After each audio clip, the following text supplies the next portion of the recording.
নমস্কার বন্ধুরা, এই মুহূর্তে তোমাদের সকলের জন্য একটি বিরাট সুখবর। মুখ্যমন্ত্রী ত্রাণ তহবিল থেকে নবান্ন স্কলারশিপের জন্য আবেদন শুরু হয়ে গেছে।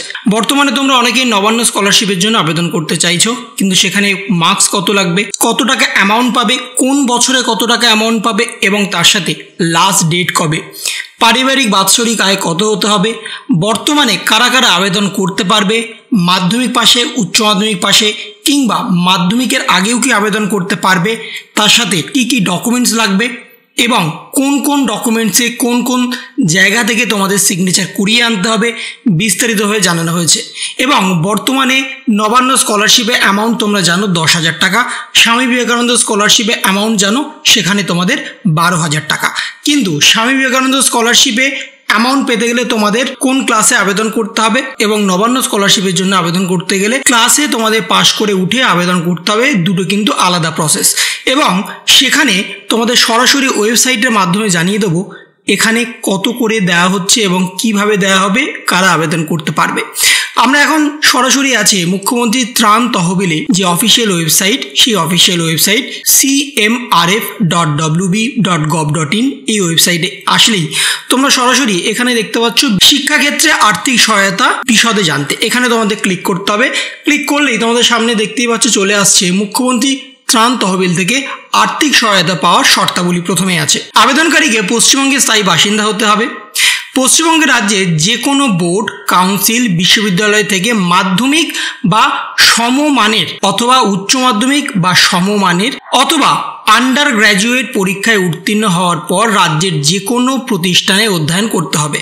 অর্থাৎ উচ্চ মাধ্যমিক পাশ করলে তোমরা আবেদন করতে পারবে, আন্ডার গ্র্যাজুয়েটে উত্তীর্ণ হলেও যদি সেটা রাজ্যের কোনো শিক্ষা প্রতিষ্ঠান থেকে তোমরা অধ্যয়ন করো তাহলে তোমরা এখানে আবেদন করতে পারবে। উচ্চ মাধ্যমিক স্তরে বা আন্ডার গ্র্যাজুয়েট স্তরে আর্থিক সহায়তার জন্য যথাক্রমে মাধ্যমিক বা সমপরিমাণ পরীক্ষা, উচ্চ মাধ্যমিক বা সমমানের পরীক্ষার জন্য 50% এবং তার বেশি কিন্তু 60% কম অর্জন করতে হবে। উচ্চ মাধ্যমিক যারা পাশ করেছো তাদের কিন্তু উচ্চ মাধ্যমিক বা আন্ডার গ্র্যাজুয়েটে যারা পাশ করেছো তাদের কিন্তু মাধ্যমিক বা সমমানের পরীক্ষায় উত্তীর্ণ হতে হবে এবং সেখানে 50% বেশি কিন্তু 60% কম নাম্বার অর্জন করতে হবে। দ্বিতীয়ত হচ্ছে স্নাতক স্তরে সহায়তার জন্য 50% বা তার বেশি কিন্তু গ্র্যাজুয়েশনে মোট 53% কম নাম্বার নিশ্চিত করতে হবে। তাহলে 50 এবং 53-এর মধ্যে নাম্বার রাখতে হবে গ্র্যাজুয়েশনের জন্য, এবং উচ্চ মাধ্যমিক পাশ করে যারা কলেজে ভর্তি হয়েছে তাদের জন্য 50 এবং 60-এর মধ্যে, না 50-এর কম না 60-এর বেশি হলে চলবে। বার্ষিক পারিবারিক আয় 1,20,000 টাকার বেশি হলে চলবে না। এই কোর্সের জন্য কোনো সরকারি, বেসরকারি বৃত্তি বা উপকৃত বৃত্তি পাওয়া যাবে না। যদি নবান্ন স্কলারশিপে আবেদন করো তাহলে কোনো রকম বেসরকারি বা সরকারি অন্য স্কলারশিপে তোমরা আবেদন করতে পারবে না।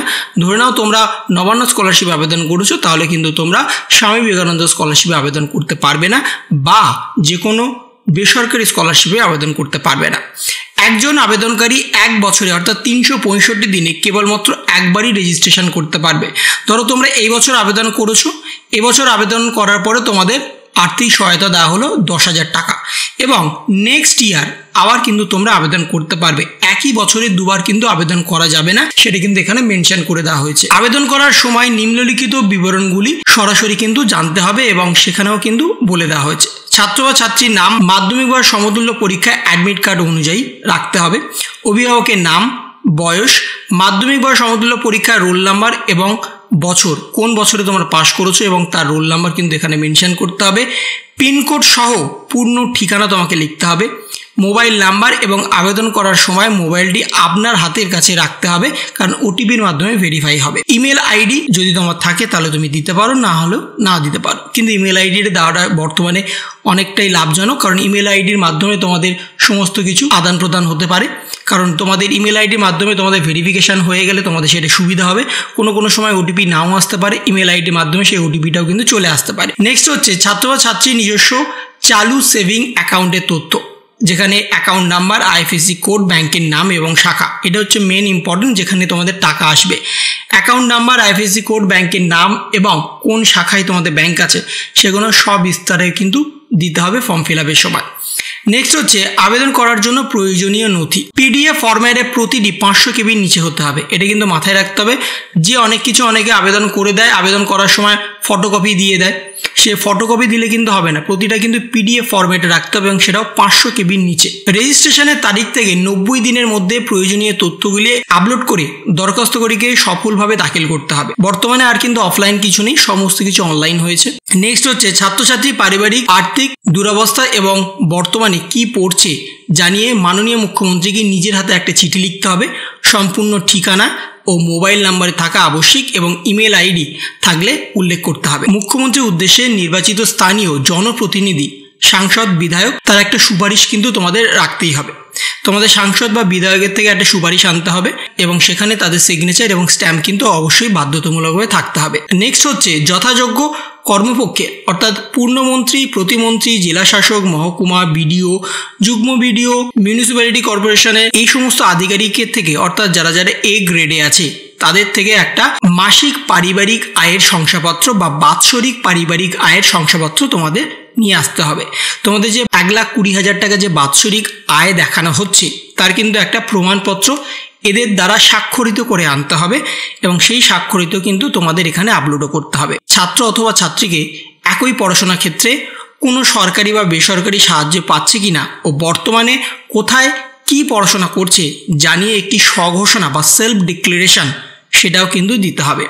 এই ঘোষণাপত্রে প্রতি স্বাক্ষর করবেন বর্তমান স্কুল, কলেজ অথবা বিশ্ববিদ্যালয়ের প্রধান। বর্তমানে তোমরা যে স্কুলে পড়ছো অথবা যে কলেজে পড়ছো অথবা যে বিশ্ববিদ্যালয়ে পড়ছো তার কিন্তু স্বাক্ষর করতে হবে তাদের প্রধান শিক্ষক দ্বারা। মাধ্যমিক বা সমতুল্য পরীক্ষায় অ্যাডমিট কার্ড অবশ্যই বাধ্যতামূলক। তার সাথে বলা হচ্ছে যোগ্যতা নির্ধারণকারী পরীক্ষা অর্থাৎ কোয়ালিফিকেশন এক্সামিনেশন মার্কশিট, মাধ্যমিক পাশের মার্কশিট অথবা উচ্চ মাধ্যমিক পাশের মার্কশিট। উচ্চ মাধ্যমিক স্তরে আর্থিক সহায়তার জন্য যোগ্যতা নির্ধারণকারী পরীক্ষা হলে মাধ্যমিক বা সমতুল্য, স্নাতক স্তরে আর্থিক সহায়তার জন্য যোগ্যতা নির্ধারণকারী পরীক্ষা হলে উচ্চ মাধ্যমিক স্তর বা সমতুল্য এবং স্নাতক স্তরে আর্থিক সহায়তার জন্য যোগ্যতা নির্ধারক হলে স্নাতক স্তরে মার্কশিট কিন্তু তোমাকে এখানে প্রোভাইড করতেই হবে। ডাক্তারি, ইঞ্জিনিয়ারিং, আইন, নার্সিং, ফার্মেসি, ডিপ্লোমা ইঞ্জিনিয়ারিং প্রভৃতি পেশাগত শিক্ষার ক্ষেত্রে প্রবেশিকা পরীক্ষার র্যাঙ্ক কার্ড কিন্তু অবশ্যই প্রোভাইড করতে হবে। উপরোক্ত পেশাদারি শিক্ষার অর্থাৎ প্রফেশনাল কোর্সের ক্ষেত্রে